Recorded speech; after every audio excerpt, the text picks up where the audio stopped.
kegiatan kita ini adalah salah satu dari aksi nyata para guru CGP yang ada di sekolah kita. Keuntungannya untuk kita tentu sangat banyak. Jadi itu saya sebagai kepala sekolah mengharapkan kerjasama dari Bapak Ibu guru sekalian agar ini adalah salah satu implementasi apa yang sudah mereka dapatkan selama pembelajaran kurang lebih 2 bulan. Dari bulan 7 ke bulan 8, jadi kurang lebih 2 bulan. Salah satu judul yang mereka ambil adalah budaya positif.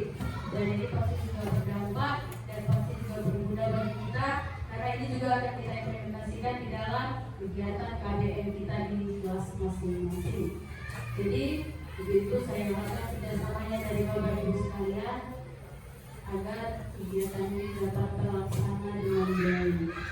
Kepada para CGP yang di sekolah ini saya ucapkan selamat dan sukses, semoga sampai pada akhirnya nanti mendapatkan hasil yang baik juga. Jadi bisa kita sampaikan sekian dan terima kasih. Selamat pagi.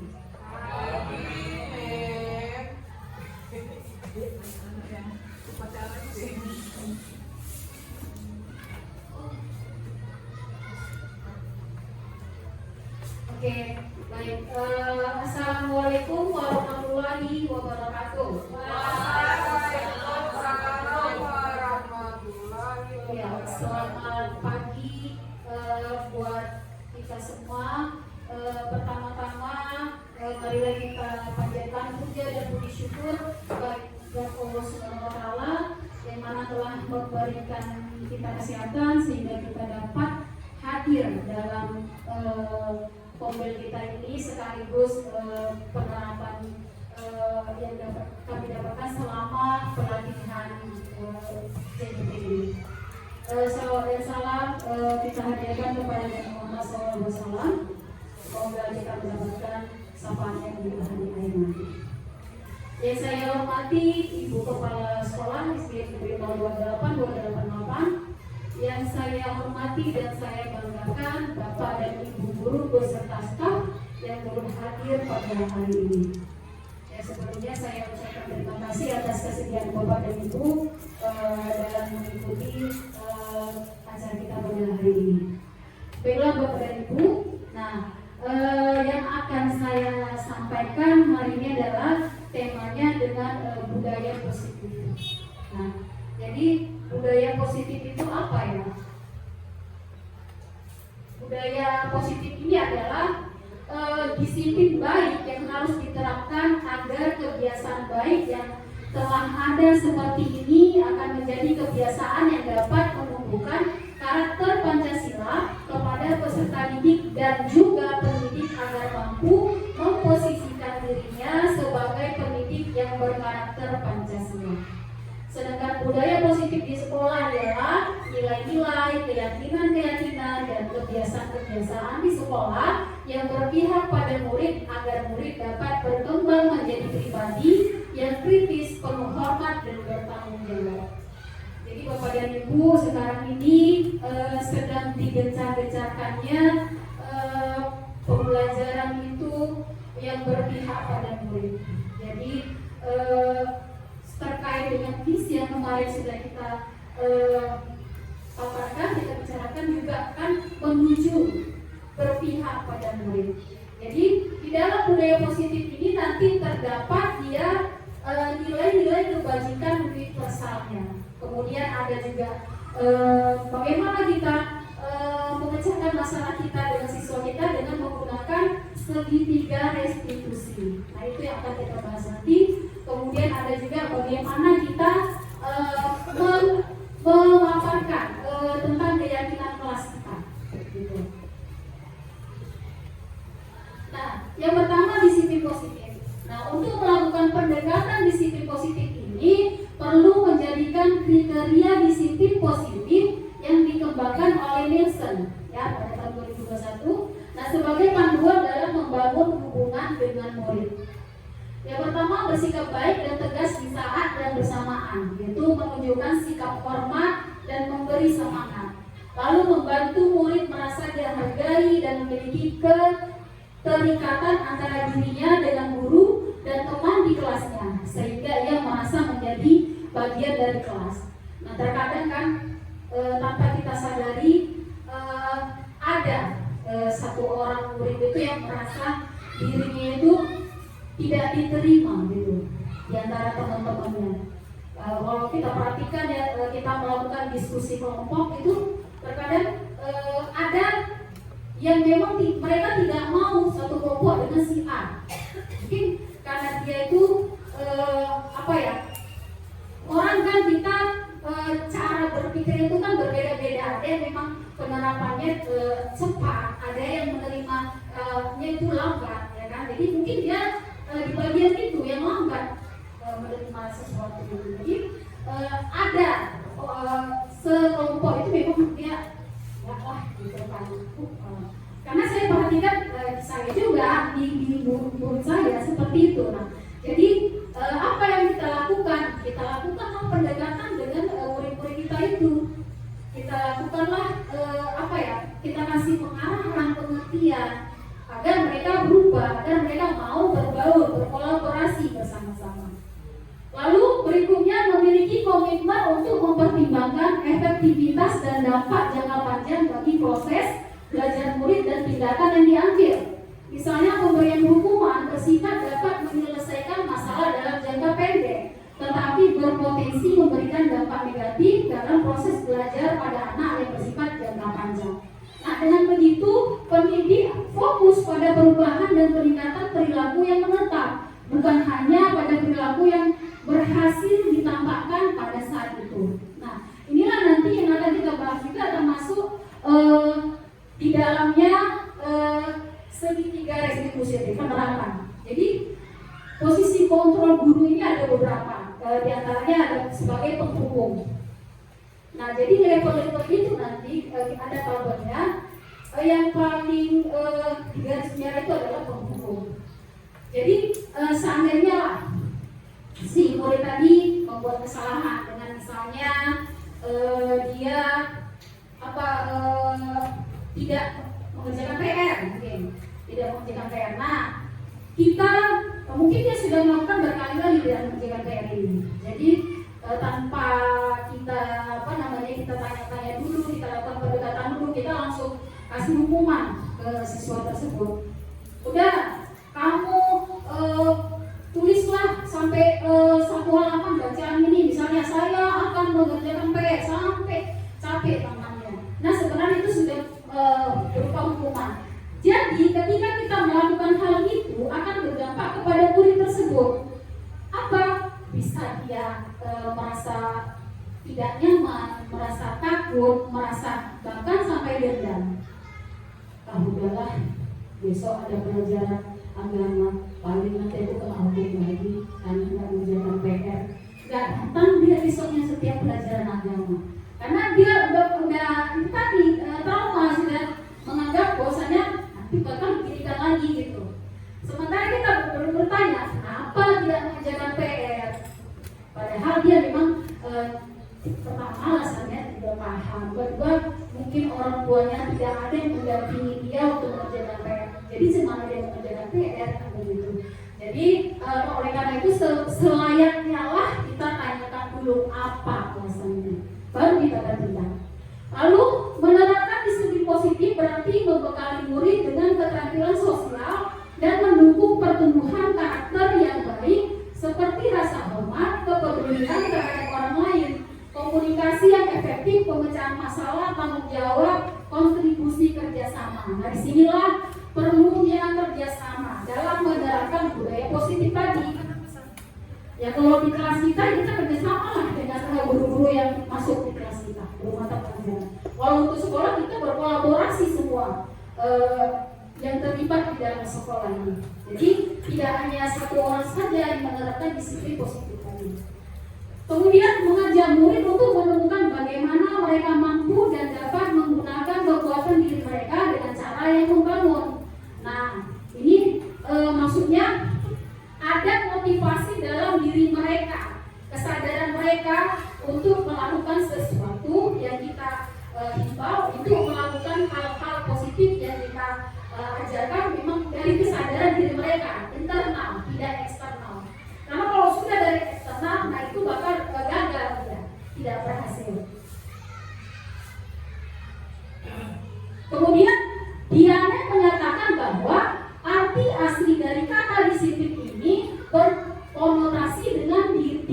diri dari murid-murid Socrates dan Plato, disiplin diri dapat membuat seseorang menggali potensinya menuju kepada sebuah tujuan. Sesuatu yang dihargai dan bermakna. Dengan kata lain, disiplin diri juga mempelajari bagaimana cara kita mengontrol diri dan bagaimana menguasai diri untuk memilih tindakan yang mengacu pada nilai-nilai yang kita hargai.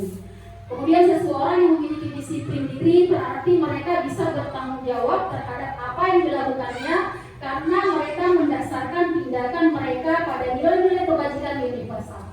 Dalam hal ini, Piaget menyatakan pertanggungjawaban itulah selalu menjadi sisihannya, hak atau kewajiban dari seseorang yang pegang kekuasaan atau pimpinan dalam umumnya. Adapun artinya tidak lain ialah orang tadi harus mempertanggungjawabkan dirinya serta tertibnya laku diri dari segala hak dan kewajiban. Nah, artinya apa? Disiplin ini berarti dia menghargai dirinya dan orang lain, dapat mempertanggungjawabkan apa yang dilakukannya. Jadi antara hak dan kewajibannya dia dapat mempertanggungjawabkan. Inilah disiplin positif tadi. Nah, kemudian nilai-nilai kebajikan universal ini ada ilustrasinya. Jadi ilusi guru mengontrol murid. Jadi pada dasarnya kita tidak dapat memaksa murid untuk berbuat sesuatu jikalau murid tersebut memilih untuk tidak melakukannya. Walaupun tampaknya guru sedang mengontrol perilaku murid, hal demikian terjadi karena murid sedang mengizinkan dirinya dikontrol. Saat itu bentuk kontrol guru menjadi kebutuhan dasar yang dipilih murid. Teori kontrol menyatakan bahwa semua perilaku memiliki tujuan bahkan terhadap perilaku yang tidak disukai. Jadi selain kita mempunyai posisi kontrol, jadi siswa juga memiliki kebutuhan dasar. Ada nanti kebutuhan dasar kasih sayang, kebutuhan penguasaan, kebutuhan dihargai, nanti akan kita bahas di slide itu. Kemudian ilusi bahwa semua penguatan positif efektif dan bermanfaat. Penguatan positif atau bujukan adalah bentuk-bentuk kontrol. Segala usaha untuk mempengaruhi murid agar mengulangi suatu perilaku tertentu adalah suatu usaha untuk mengontrol murid tersebut dalam jangka waktu tertentu. Kemungkinan murid tersebut akan menyadarinya dan mencoba untuk menolak rujukan kita akan bisa jadi murid tersebut menjadi tergantung pada pendapat sang guru untuk berusaha. Nah, terkadang ini terkait dengan kita sering memberikan penghargaan atau hadiah. Jadi sebenarnya positif ya untuk memotivasi siswa, tetapi ternyata ada juga ini kelemahannya. Jadi murid itu merasa ketergantungan. Jadi dia mau melakukan hal tersebut, misalnya kita bilang gini kan, siapa yang bisa jawab pertanyaan ibu akan ibu kasih hadiah. Nah, motivasi dia karena diberikan hadiah. Itu karena dia diberikan hadiah makanya dia termotivasi. Mau pikir mengingat-ingat apa ya jawabannya. Aku mau hadiah ini. Atau terkadang siapa yang bisa ke depan ibu kasih bintang lah. Itu kan penghargaan kan, ibu kasih bintang lah.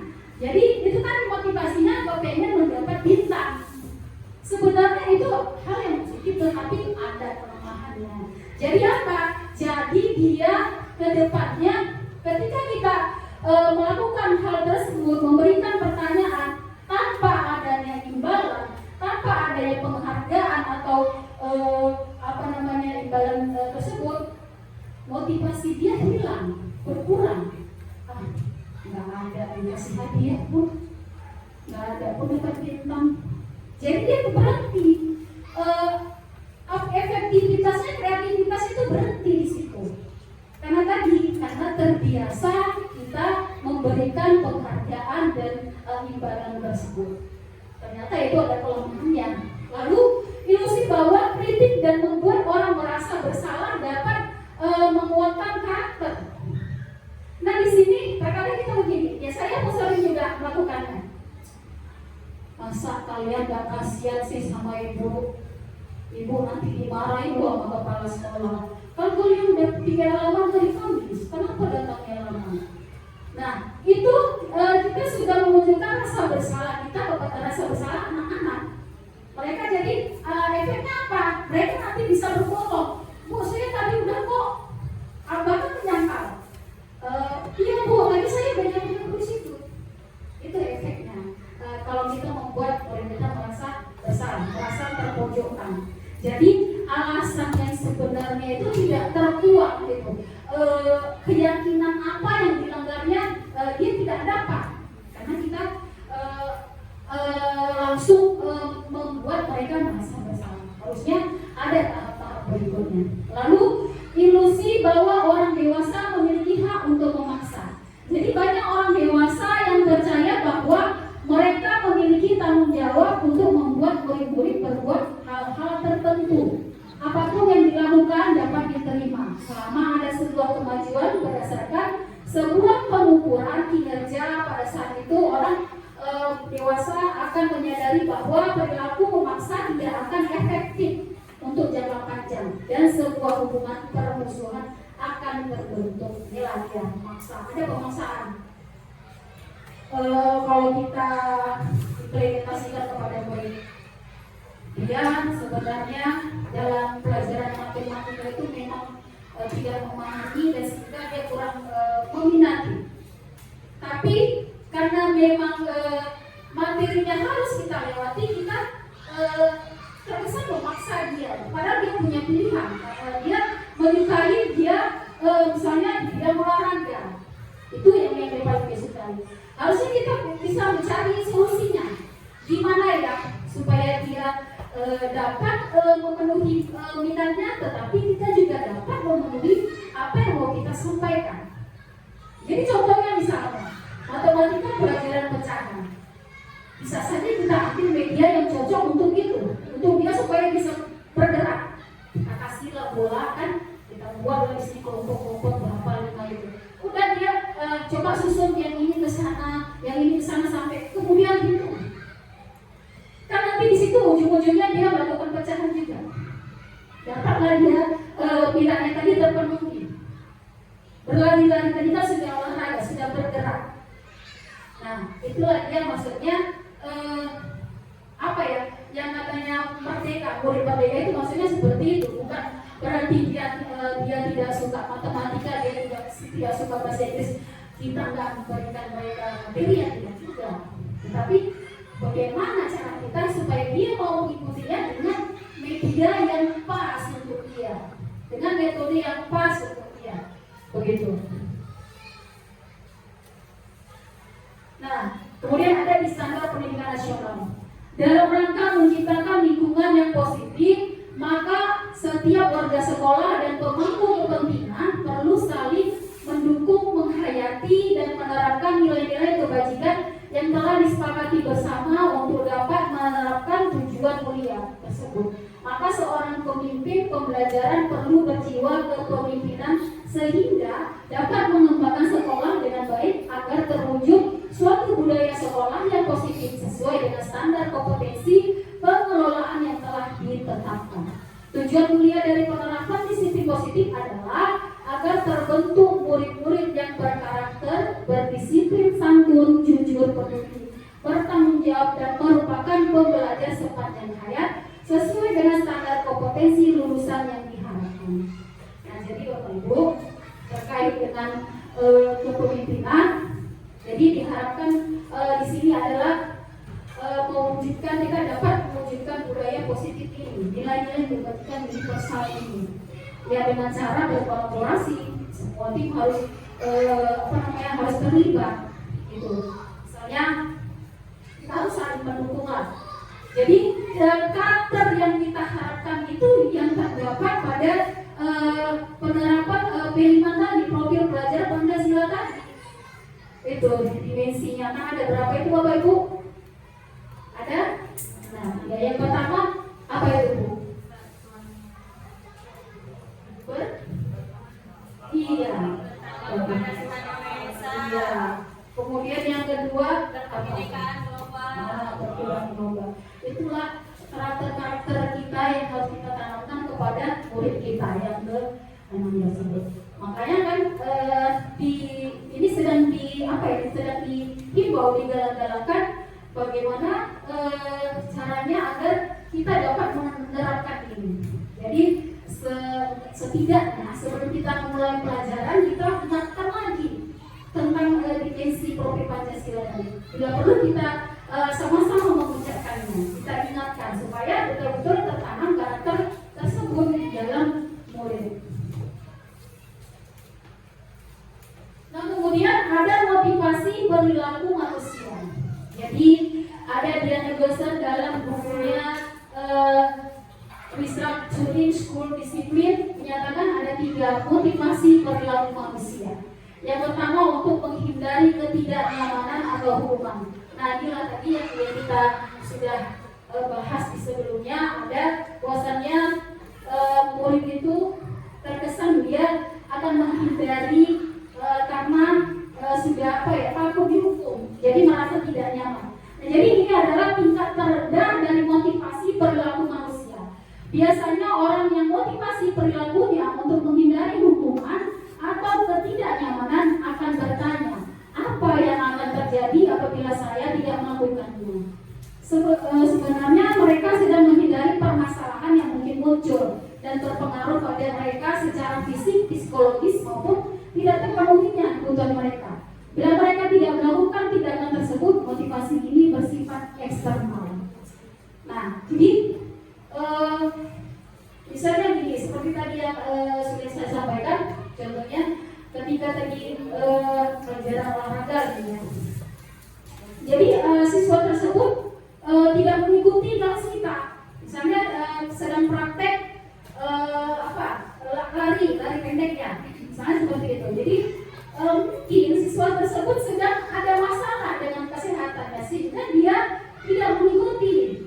Nah, kita sebagai guru tadi kesal melihatnya. Nah, ini kenapa sih orang kawan-kawannya udah lari ini kok dia duduk aja di situ. Nah, langsunglah kita tegur lah gitu kan. Kenapa kok di situ aja? Kalau kamu udah lari, udah belajar, kok diem aja? Langsung kita tanya, tapi dengan nada yang tinggi, nada yang terkesan menyakiti, ya, menghardik lah gitu kan.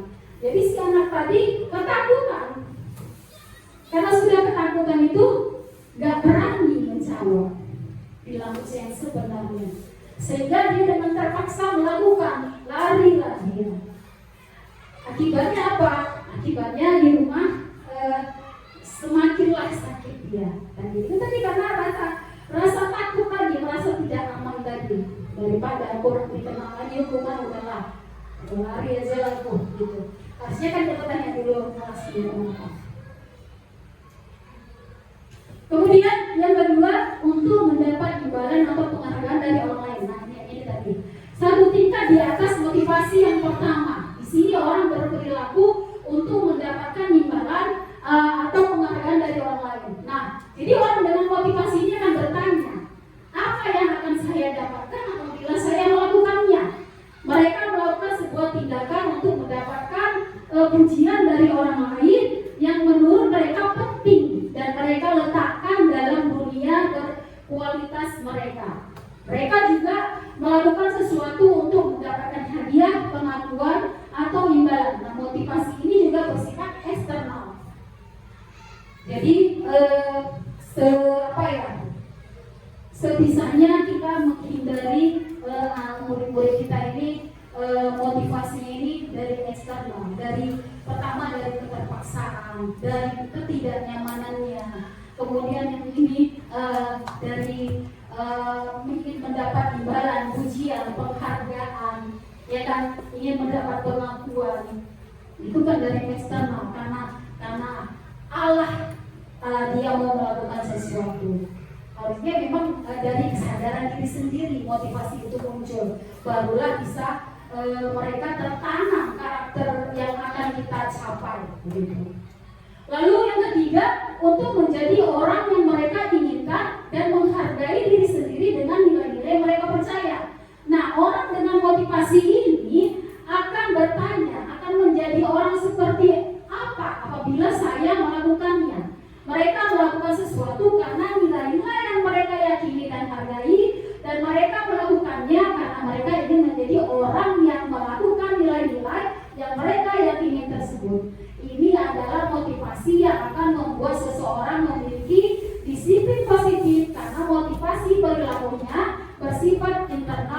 bukan eksternal. Nah, inilah dia yang kita harapkan.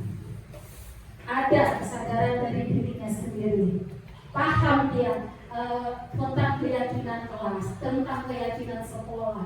Bahwasanya kalau aku melakukan hal seperti ini, berarti aku sudah melanggar keyakinan kelas, ya, keyakinan sekolah. Bukan seperti misalnya berpakaian seragam yang rapi, itu kan keyakinan sekolah. Memang sudah misalnya hari Senin berpakaiannya putih merah, pakai sepatu hitam, pakai topi, pakai dasi, ada kesadaran dari diri mereka.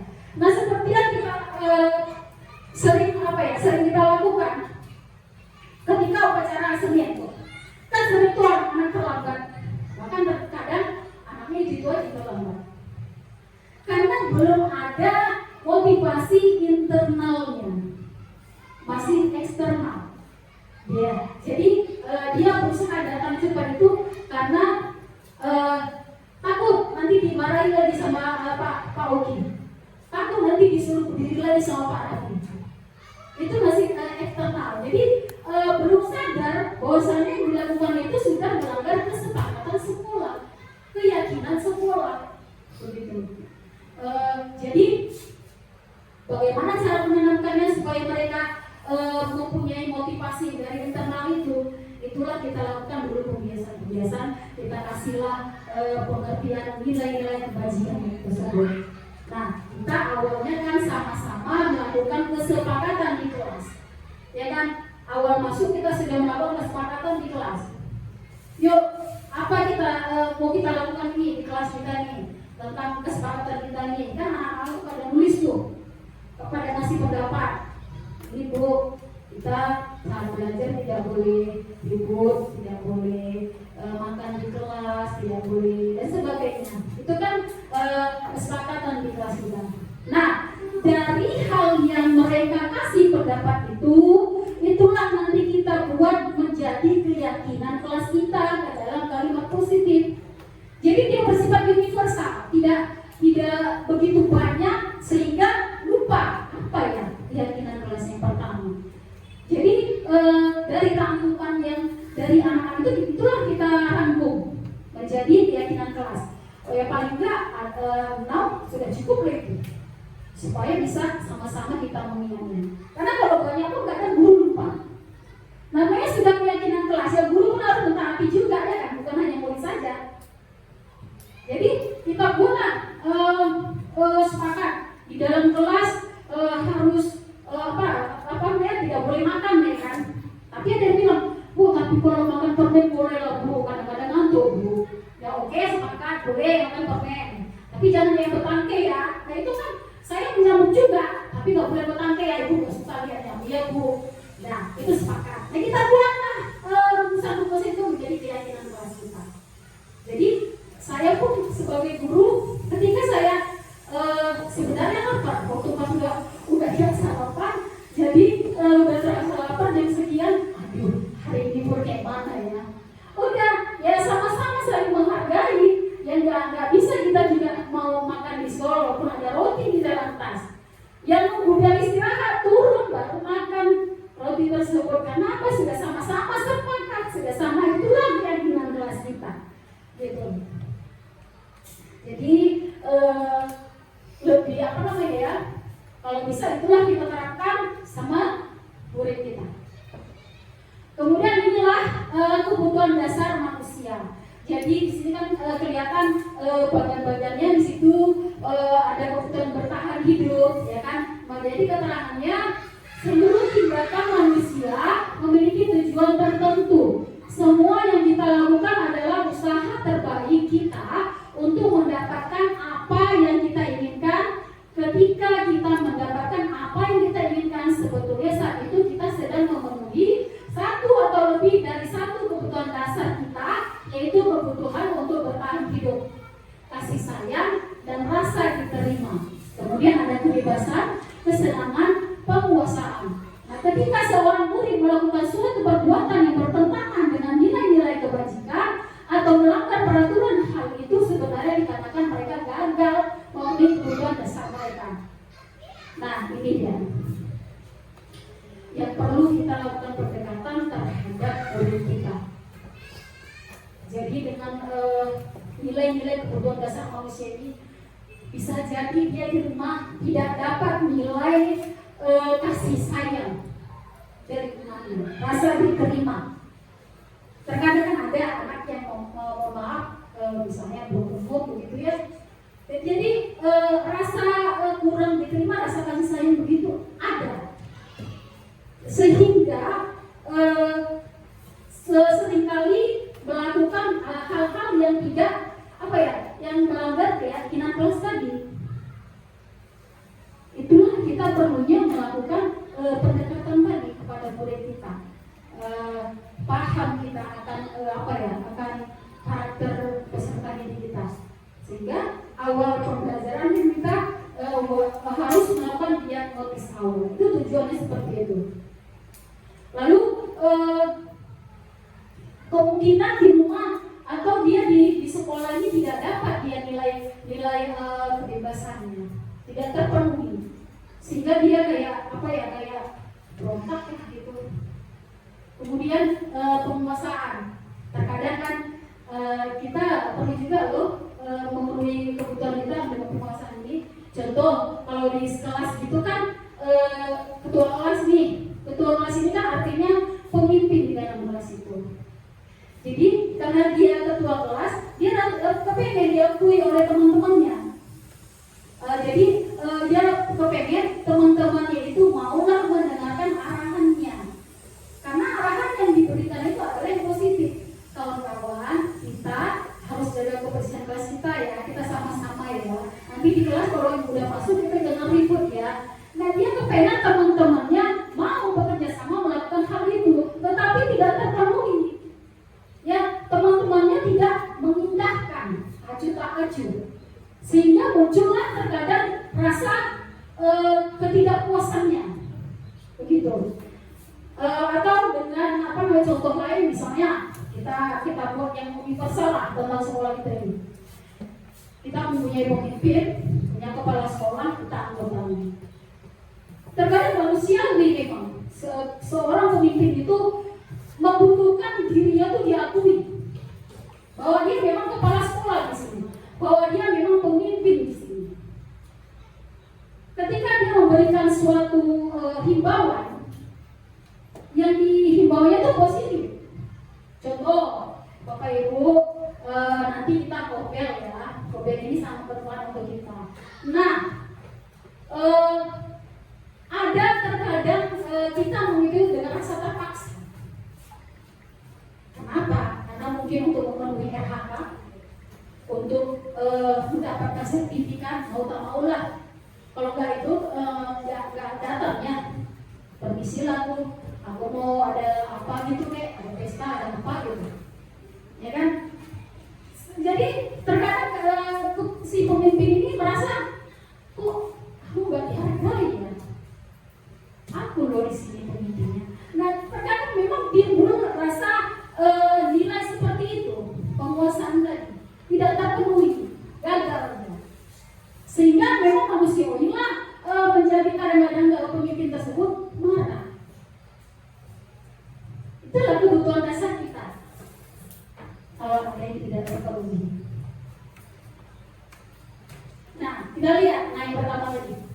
Kebutuhan bertahan hidup. Nah, ini adalah kebutuhan yang bersifat fisiologis untuk bertahan hidup, misalnya kesehatan, rumah, dan makanan.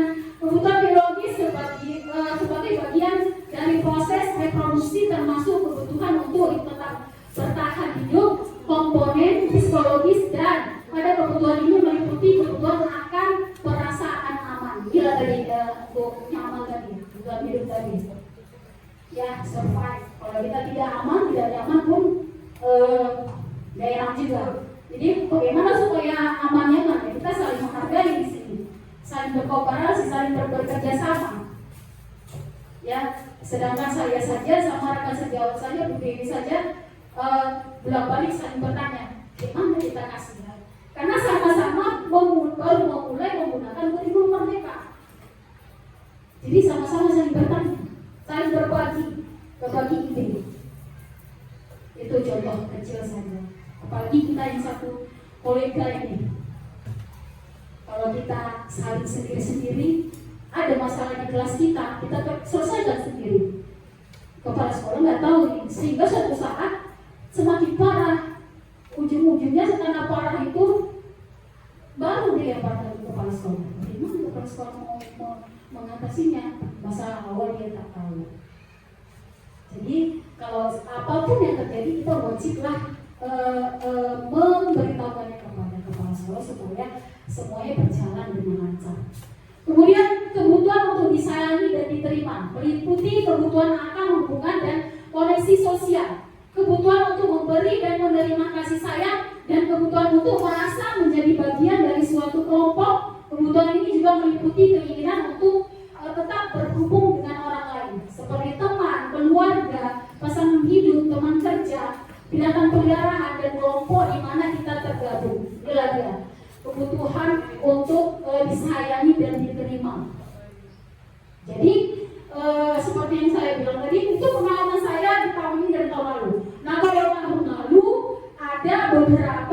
ada dua siswa saya itu merasa dikucilkan karena memang itu tadi yang pertama, di samping fisiknya yang kurang, IQ-nya juga kurang. Kalau yang ke satu lagi cuma karena dia kurang aktif aja. Kalau IQ-nya bisa, tapi karena dia kurang aktif, lambat gitu menangkap. Kurang aktifnya, misalnya kita suruh buat kalimat, coba buatlah kalimat dari kata makan. Dia lama berpikirnya, tapi padahal bisa. Iya, gitu. Jadi sehingga itu tadi, ketika kita membuat suatu pembelajaran yang harus berdiskusi atau bekerja sama dengan berpasangan, ada memang murid-murid tersebut yang tidak mau. Nah, itu tahun lalu sudah saya temukan, dan alhamdulillahnya saya berhasil mengubah pikiran mereka. Akhirnya apa? Mereka sudah bergaul, sudah berbaur semua, tidak lagi dikucilkan yang dua orang kita. Nah, jadi PR saya untuk menuntaskan yang siswa saya yang tahun ini yang saya temukan seperti itu. Itulah yang sedang saya hadapi sekarang. Masih dalam proses, memang sudah mulailah mau mereka ini menerima, gitu kan, tapi belum 100%. Jadi saya sebagai guru, sebagai orang tuanya di sini harus terus berusaha bagaimana cara supaya mereka klop, gitu. Itu yang harus saya lakukan ke depannya.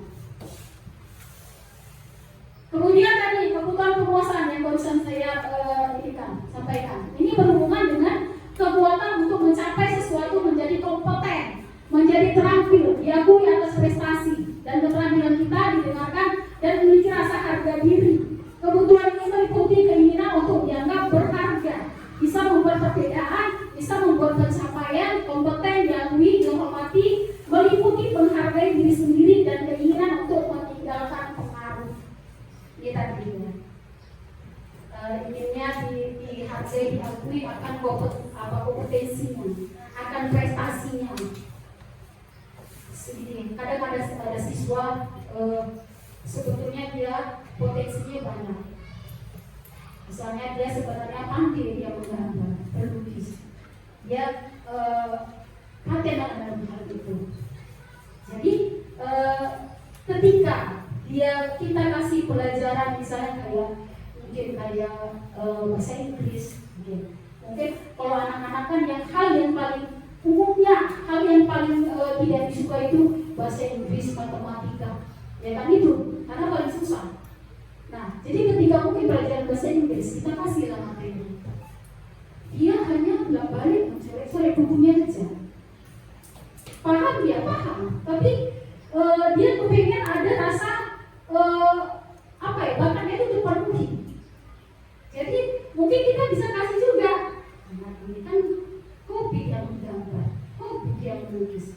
Ya sudah, suruh aja menggambar dengan berkaitan dengan tema yang kita pelajari.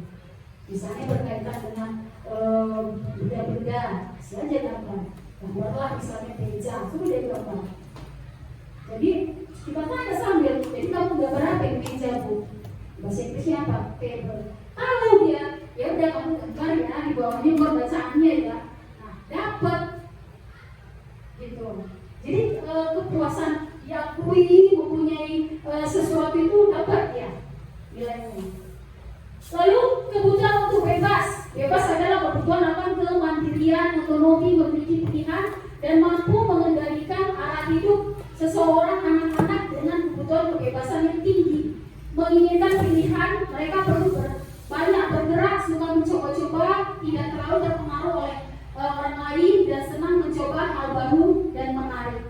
Nah, ini tadi seperti yang sudah saya paparkan juga.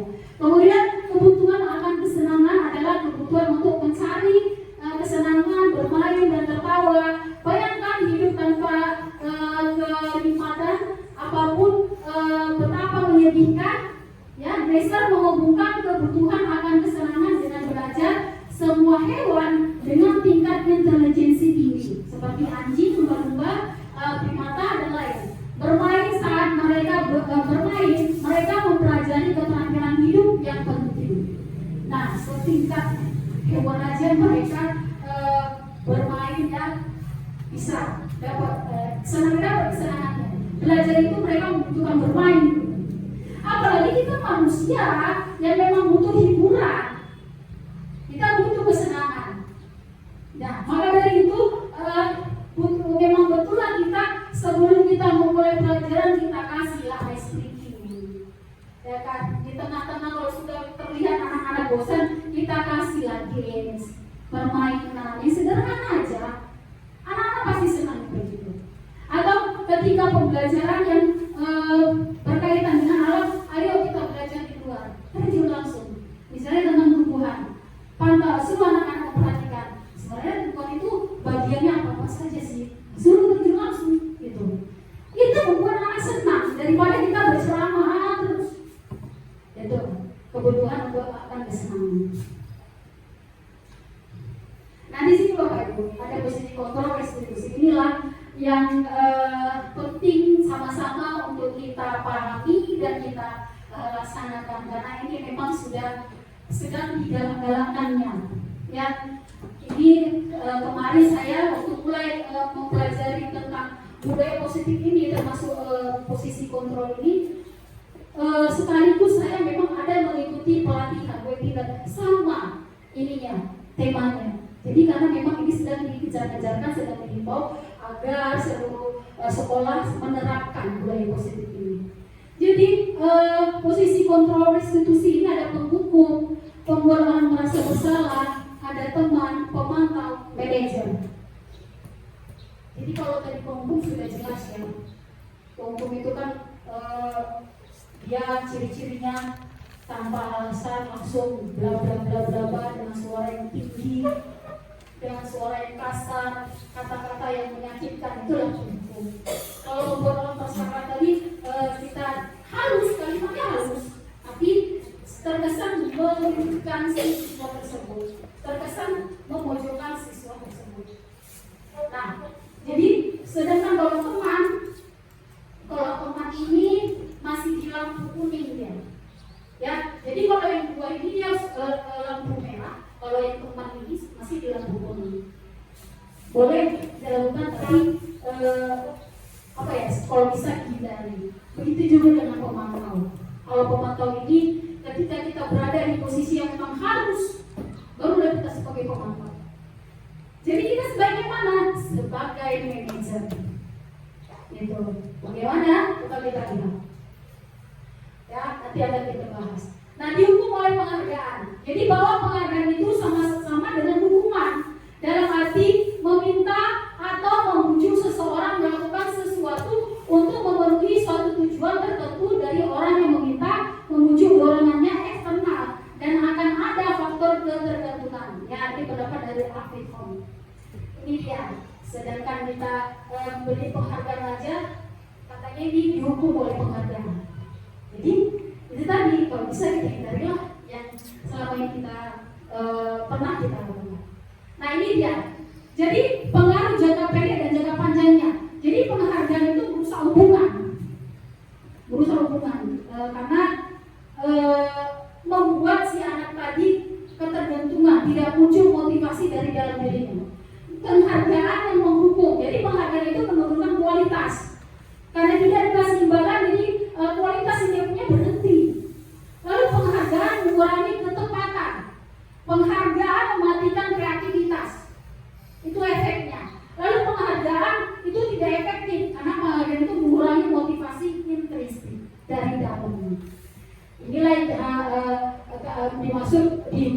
penghargaan.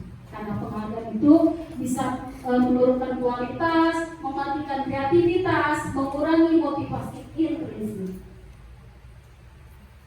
Nah ini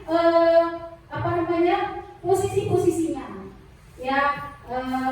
Di sini ada, inilah dia, kita harus menghindari hukuman. Yaitu penghukum dan membuat orang merasa bersalah. Jadi kalau menghukum itu menghardik, menunjuk-nunjuk, menyakiti, menyindir, nah itu termasuk menghukum. Jadi bagaimana siswa-siswa yang berkata apa? Kalau kamu tidak melakukannya, awas ya. Ini perkataan guru. Kalau kamu tidak melakukan, awas ya, rasakan, gitu kan? Jadi hasilnya si murid tadi memberontak, menyalahkan orang lain, berbohong. Kemudian murid meletakkan guru di luar ya dunia berkualitas. Lalu hasilnya apa? Gagal dia, mengulangi kesalahan karena dia nggak tahu bahwa dia melanggar kesepakatan. Lalu membuat orang merasa bersalah dari sama. Dia berceramah dan mengatakan seharusnya kamu tuh begini. Ibu kecewa loh, ibu udah capek-capek melakukan ini, kamu tetap itu dia. Nah seharusnya kamu sudah tahu, ibu lebih sekali mengatakannya. Ibu stres, nah ini dia. Lalu menyembunyikan, menyangkal, berbohong. Inilah efek dari berbuat orang merasa bersalah. Kemudian murid meletakkan guru di dalam dunia berkualitas. Jadi terakhirnya kata muridnya, maafkan saya. Jadi merasa rendah diri. Akhirnya dia merasa rendah diri. Inilah yang harus kita hindari. Kemudian identitas berhasil, sukses, kontrol dari luar. Nah makanya ini kalau sebagai teman atau pemantau masih dalam menghubungi. Kalau teman bagaimana? Membuat alasan-alasan untuk muridnya. Ayolah lakukan demi ibu. Masa kamu tidak mau? Ingat tidak, ibu pernah bantu. Lalu jadi ada ketergantungan. Murid meletakkan guru sebagai orang yang sangat penting di dunia berkualitasnya. Saya pikir Bapak Ibu teman saya ternyata gitu. Lalu itunya lemah, tidak mandiri, tergantung. Nah ini efek dari kalau kita posisi kita sebagai teman, ada efeknya. Sebagai pemantau, dia menghitung dan mengukur ya apa peraturannya. Ya, saya contoh tuh, kita melihat anak manjat di atas tembok, kita hanya memantau. Kita bilang gini, apa kayak peraturannya? Kenapa kamu manjat-manjat? Udah cuma sekedar gitu aja. Kita suruh turun, lalu kita laporan kepada guru kita, itu pemantau. Nah, lalu menyesuaikan diri bila diawasi. Si murid tadi karena gurunya hanya memantau saja, kalau ada gurunya dia nggak berani lagi manjat. Tapi kalau nggak ada gurunya manjat dia, itu karena tidak tuntas tadi, tidak kita tanyakan alasan, tidak kita tanyakan keyakinan apa yang sudah dilanggarnya. Kemudian manajer, nah inilah manajer. Kalau manajer itu mengajukan pertanyaan-pertanyaan, apa yang kita yakin, apa yang bisa kamu kerjakan untuk memperbaiki masalah ini. Jadi kita melakukan posisi kita sebagai manajer, nanti akhirnya anak-anak tersebut mengetahui bahwasanya dia sudah melanggar keyakinan yang telah disepakati. Nah ini untuk lebih jelasnya di sini ya sudah terlambung tindakan yang menghardik, menunjuk-nunjuk tadi, menyakiti, menyindir, hasilnya memberontak, denda, menyalahkan orang lain. Nah identitasnya menjadi gagal. Lalu pembuat merasa bersalah tadi, berceramah, menunjukkan kekecewaan mendalam, menyembunyikan, menyangkal, berbohong, sama juga gagal. Lalu teman membuat alasan untuk murid, ketergantungan, identitas berhasil, kontrol positif. Kemudian pemantau, menghitung dan mengukur, menyesuaikan, tidak diawasi, identitas berhasil, kontrol positif. Lalu manajer, mengajukan pertanyaan, menguatkan karakter, identitas diri. Jadi si murid itu dapat mengidentitaskan dirinya sendiri ketika kita sebagai manajer. Nah, piagam kelas. Jadi pembentukan piagam sekolah atau kelas yaitu bersifat abstrak daripada perubahan yang lebih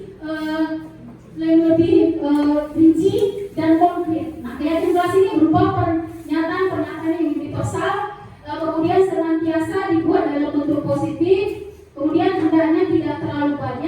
sehingga mudah diingat dan dipahami oleh semua warga kelas. Kemudian sebaiknya sesuatu yang dapat diterapkan di lingkungan tersebut, warga kelas hendaknya ikut berkontribusi dalam perbuatan keyakinan kelas lewat kegiatan curah pendapat. Bersedia meninjau kembali keyakinan kelas dari waktu ke waktu. Jadi keyakinan kelas ini boleh kita ubah, kita diskusikan lagi. Apa yang mau kita tambah, apa mau kita ubah, itu boleh. Nah, sekarang ayo menyusun kalimat ini menjadi kalimat positif dan universal. Ini kan masih berbentuk kalimat yang tidak positif, ya. Tidak boleh ribut di kelas, tidak boleh membuang sampah sembarangan, tidak boleh terlambat datang ke sekolah, ya. Jangan mengejek atau berantem dengan teman di sekolah, tidak boleh berlari-larian saat mau masuk ke dalam kelas. Nah, coba Bapak dan Ibu, siapa yang bersedia ke depan untuk membuat kalimat positifnya? Yang pertama, tidak boleh ribut di kelas. Ayo, Bapak dan Ibu, atau saya tunjuk. Iya, Bu Dewi lah. Boleh Bu? Ditulis boleh atau langsung jawab juga boleh. Jawab aja, oke. Di bawahnya kan spidol apa? Minta apa? Iya, di sini boleh. Di bawah. Iya.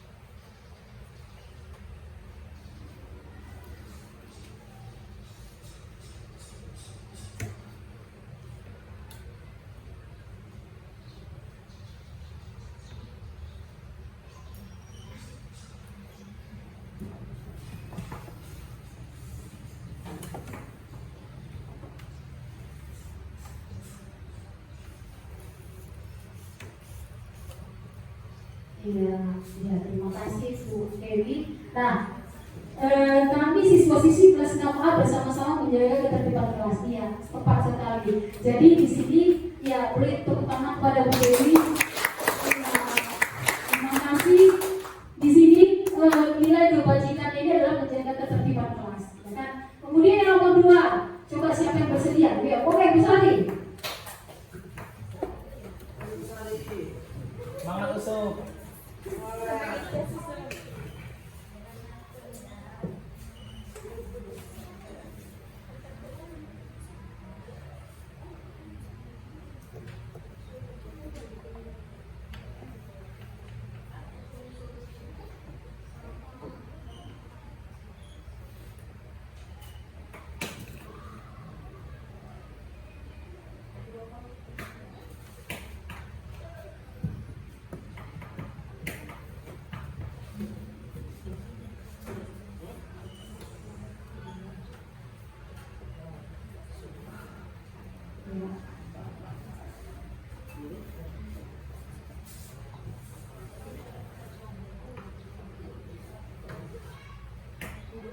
Iya, terima kasih Bu Sari ya.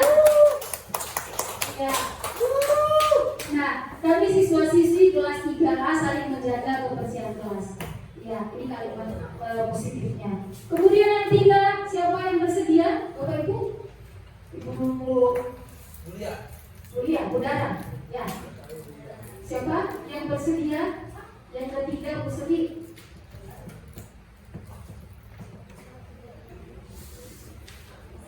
Sering ini lebih senior, pasti lebih paham ini.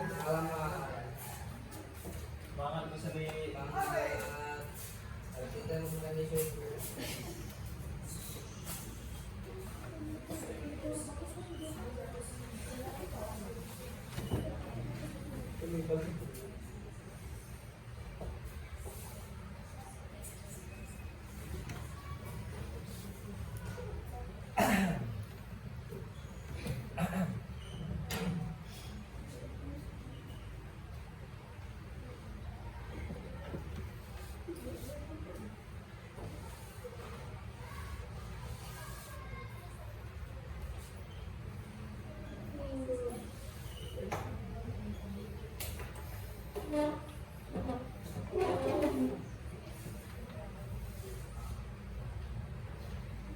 Ya, terima kasih Bu Sri. Ya. Kami siswa-siswi kelas 1 tepat waktu datang ke sekolah. Ya, jadi nanti kita tambahkan nilai kebajikannya itu saling menghargai. Gitu. Kami saling menghargai. Datang tepat waktu dan saling menghargai. Itu dia nilai kebajikannya. Kemudian ke nomor 4, ya udara.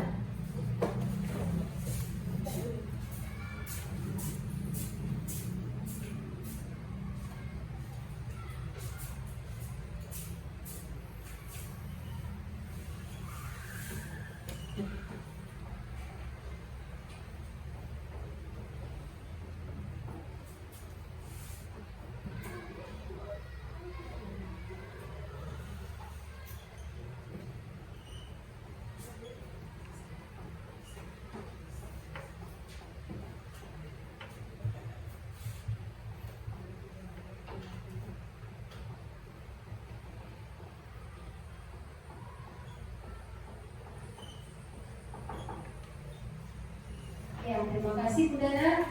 Ya, semua siswi kelas 5B menjaga keamanan dan kelas dan saling menghargai. Jadi nilai kebajikannya di sini adalah menjaga keamanan kelas dan saling menghargai. Ya, terima kasih. Kemudian yang terakhir coba Ibu Siti.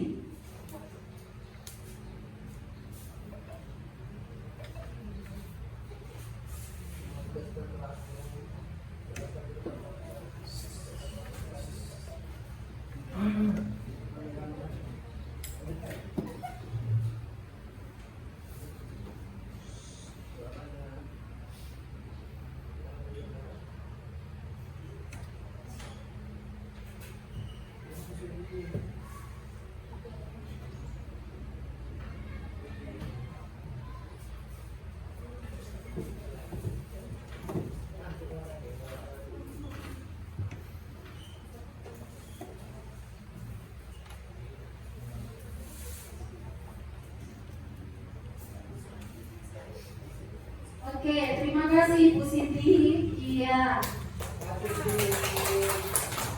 Jadi kami siswa-siswi kelas 1 saling menjaga dan menghormati orang lain. Iya, karena kan kita nggak boleh lah pura-pura masuk ke kelas, kita hormati orang lain. Jadi makanya kita tertiblah satu persatu. Nah, jadi Bapak dan Ibu, inilah bagaimana proses membuat keyakinan kelas tadi. Jadi harusnya tadi di awal juga saya melakukan kesepakatan selama kita komil ini apa yang tidak boleh dan apa yang boleh, seharusnya seperti itu. Tetapi sebagai manusia biasa ada juga lupanya ya. Jadi mohon dimaafkan. Kemudian kita masuk ke tema yang terakhir, yaitu segitiga restitusi.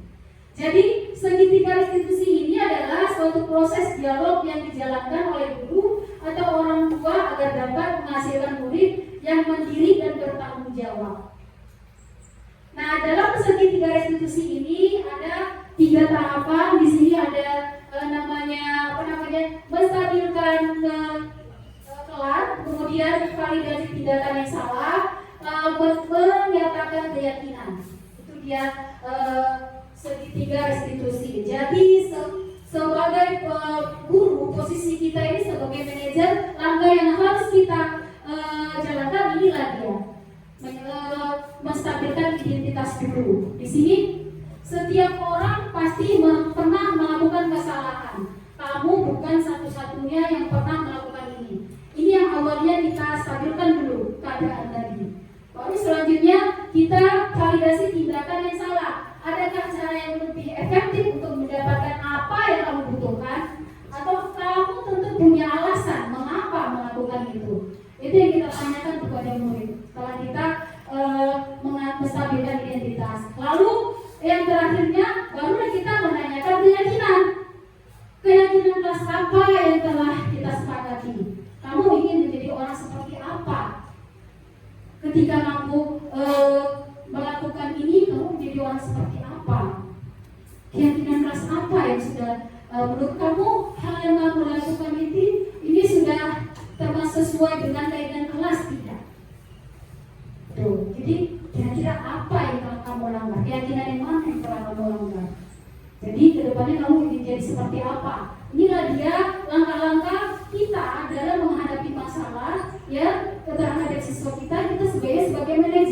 Lakukanlah berikanlah pertanyaan-pertanyaan seperti ini sehingga anak merasa aman, sehingga anak itu bisa jujur dia tanpa ada yang ditutup-tutupinya, dibohongkannya nanti. Nah, kemudian terkait dengan di sekolah kita kan punya tim TPBK ya. Nah, kalau tugas tim TPBK salah satunya ini tadi kan menyelesaikan masalah yang terjadi antara siswa salah satu. Jadi kita bisa menggunakan ini tadi segitiga restitusi. Jadi nggak terus langsung kita pojokkan simbol tadi, kita langsung mengejudge kamu nih yang salah, begini. Kita gunakan langkah segitiga restitusi. Nah, untuk memperdalam pemahaman kita, ayo mencoba penerapan segitiga restitusi. Jadi ada kasusnya di sini, si Yusuf, siswa kelas 4 sering terlambat ke sekolah. Akibatnya Yusuf sering ketinggalan kegiatan literasi yang dilakukan 10 menit sebelum pembelajaran dimulai. Yusuf sering terlambat karena setiap malam membantu ibunya membungkus keripik untuk dijual esok harinya. Ya, itu kasusnya. Nah, supaya lebih mendalami, saya mau langsung kita praktek di depan. Ya, mungkin siapa yang bisa bantu? Oke, Pak Rafi, Pak Yusuf. Oke, boleh. Boleh Pak Rafi. Kasihan Pak Yusuf. Ya, tadi kan langkah pertamanya kita menstabilkan keadaan dulu. Jadi kita kasih pertanyaan. Pak Yusuf, Ibu lihat akhir-akhir ini kamu sering terlambat. Coba kamu ingat, sudah berapa kali kamu terlambat dalam seminggu ini? 5 kali. Berarti kita sekolah seminggu 6 hari, berarti 5 kali. Oke, baiklah Yusuf. Sebenarnya membuat kesalahan itu manusiawi. Ya, setiap orang memang tidak luput dari kesalahan. Ya, Ibu pernah berbuat kesalahan, tapi sebaiknya kita ke depannya mau berubah dan lebih baik lagi, ya kan? Ya. Nah, Yusuf, kamu pasti punya alasan kenapa kamu sering terlambat. Kira-kira apa alasannya? Saya setiap malam bantu ibumu jualan sendiri, jadi pulang itu.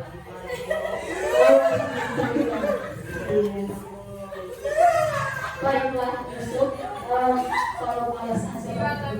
Nah, kamu alasannya sudah kamu ungkapkan, kamu tahu. Nah, sekarang ibu mau bertanya, terlambat kelas itu sudah sesuai belum dengan keyakinan kelas? Belum ya, tidak sesuai betul sekali. Kira-kira keyakinan yang mana yang kamu langgar Yusuf? Saya sering terlambat. Berarti kamu telah melanggar di disiplin ya? Iya, disiplin dasar yang menghargai ya. Jadi kedepannya kamu sudah tahu kesalahannya di mana, sudah tahu apa yang dilanggar. Kedepannya kamu mau jadi seperti apa? Kedepannya mudah-mudahan saya tidak terlambat lagi. Iya, tidak terlambat lagi. Berarti harus apa? Harus Bangun pagi Bu. iya, harus cepat. Sekolah. Iya, harus cepat bangun pagi. Terima kasih Yusuf, kamu sudah mau berdiskusi. Baiklah, mulai kembali ke kelas. Jadi bukan dan ibu begitulah langkah-langkah dalam penerapan segitiga restitusi. Jadi begitu di posisi kita itu seperti seorang manajer, ya itulah yang seharusnya kita jalankan. Nah kepada ibu demikianlah yang bisa saya sampaikan ya mengenai budaya positif ini. Apa yang saya dapatkan dalam pelatihan guru penggerak ini semoga bermanfaat, bisa kita pahami sama-sama, kita jalankan sama-sama. Lebih dan kurang saya mohon maaf. Saya ucapkan terima kasih. Wassalamualaikum warahmatullahi wabarakatuh. Waalaikumsalam warahmatullahi wabarakatuh.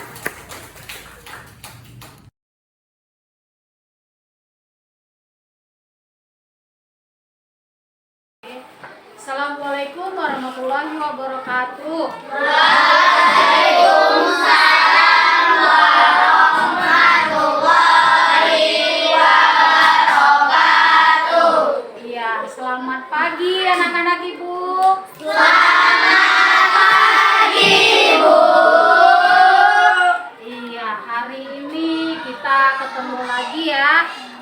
setelah kemarin kita libur, ya kan, dalam rangka apa kemarin? 17 Agustus. Ya, kita ke sekolah hanya upacara, ya kan. Kemudian ada kegiatan yang lainnya. Oke, nah hari ini kita kembali lagi beraktivitas. Namun sebelum kita mulai aktivitas kita, ada yang harus kita sepakati untuk kita buat ke dalam keyakinan kelas kita. Ya, jadi anak-anak ibu semua tadi sudah ibu bagikan masing-masing kertas ya, sticky note ya, masing-masing kalian tulis nanti apa kira-kira yang mau kalian buat, ide-idenya apa ya untuk keyakinan kelas kita. Boleh, tidak boleh makan di kelas, boleh, tidak boleh membuang sampah sembarangan, datang tepat waktu, apapun boleh. Itu yang muncul dari ide-ide kalian ya, silakan ditulis, ibu akan kasih waktu. Ayo. Oke, ya tulis. Nanti kalau sudah selesai, boleh langsung ditempelkan di depan ya. Boleh, tempel.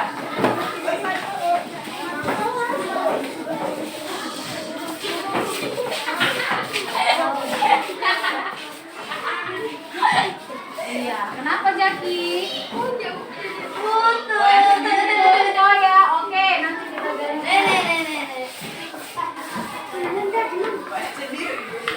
Kalau dia koya kita ganti ya.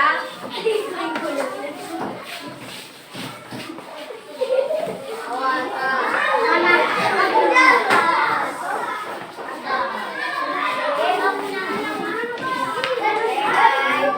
Ya, boleh ditempel di mana aja. Iya. Bagian sini silakan dulu ya.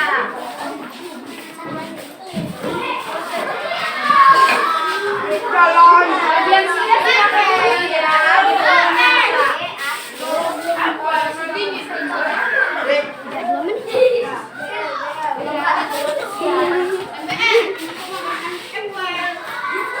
Ranking 1. Oke, sudah semua. Oke, sekarang kita lihat ya. Nah, ini adalah semuanya yang sudah kalian tulis ya. Di antaranya di sini ada untuk menjaga kebersihan kelas, tidak boleh membuang sampah sembarangan, kemudian tidak boleh berbicara di dalam kelas, lalu ada harus datang tepat waktu, kemudian menghargai, kemudian tidak boleh mengejek teman. Nah, ini yang kalian buat, yang akan kita buat ke dalam keyakinan kelas. Nah, jadi ibu mau bertanya nih, misalkan kan kalau membuat keyakinan kelas itu kita harus masukkan nilai kebajikan itu apa? Contoh, saling menghargai, kemudian saling menghormati, saling menyayangi, itu nilai-nilai kebajikan. Kemudian menjaga ketertiban gitu ya.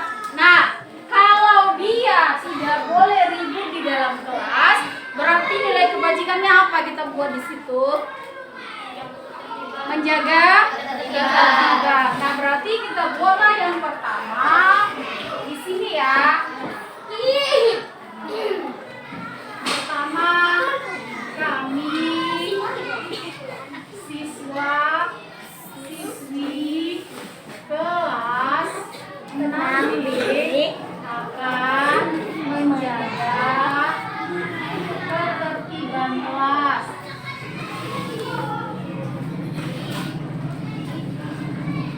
Nah, lalu yang kedua, nah di sini ada katanya datang tepat waktu, tidak boleh terlambat. Berarti nilai kebajikannya kita buat apa? Menghargai orang lain. Iya, menghargai orang lain, disiplin dan menghargai orang lain ya.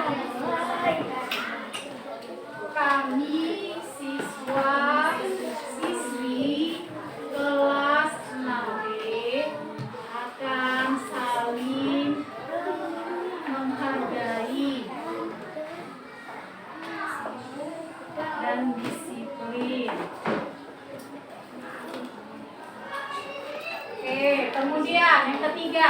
Nah, kalau tidak boleh membuang sampah sembarangan, berarti apa nilai kebajikannya? Jaga kebersihan. kita buat? Kami siswa siswi kelas 6B akan menjaga kebersihan kelas.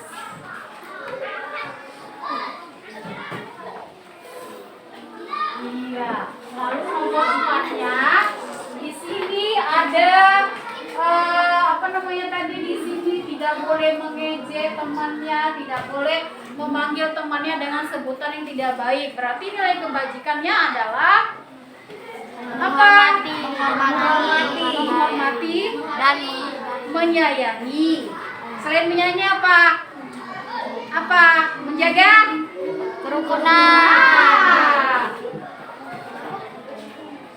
Kami siswa siswi kelas 6B akan menjaga kerukunan kelas. Iya. Lalu kan di sini katanya ketika guru memberikan pelajaran tidak boleh ribut, harus mendengarkan. Berarti bolehlah kita buat di sini saling menghormati. Iya. Kami siswa siswi kelas 6B akan saling menghormati. Iya, inilah kesepakatan keyakinan kelas kita yang sudah kita sepakati bersama-sama. Coba maju ke depan untuk membaca, siapa yang mau?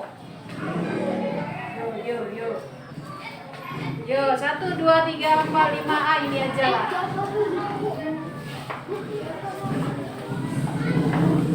Coba baca.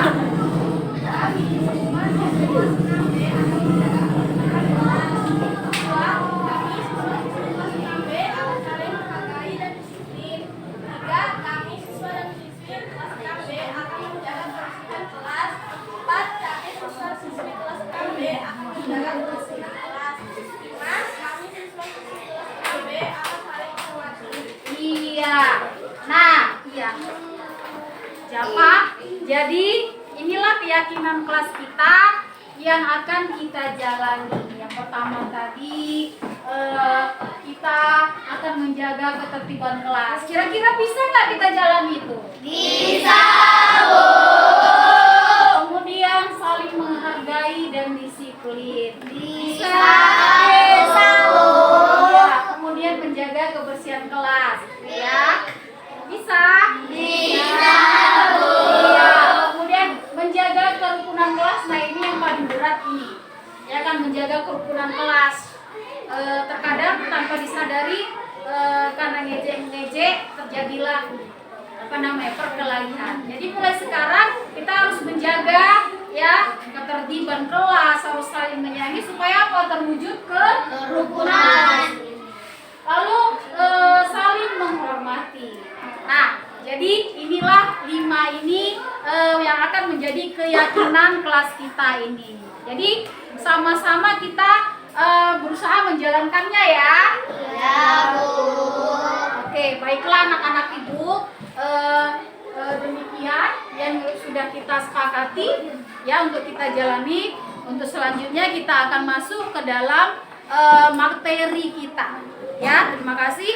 Assalamualaikum warahmatullahi wabarakatuh. Waalaikumsalam warahmatullahi wabarakatuh.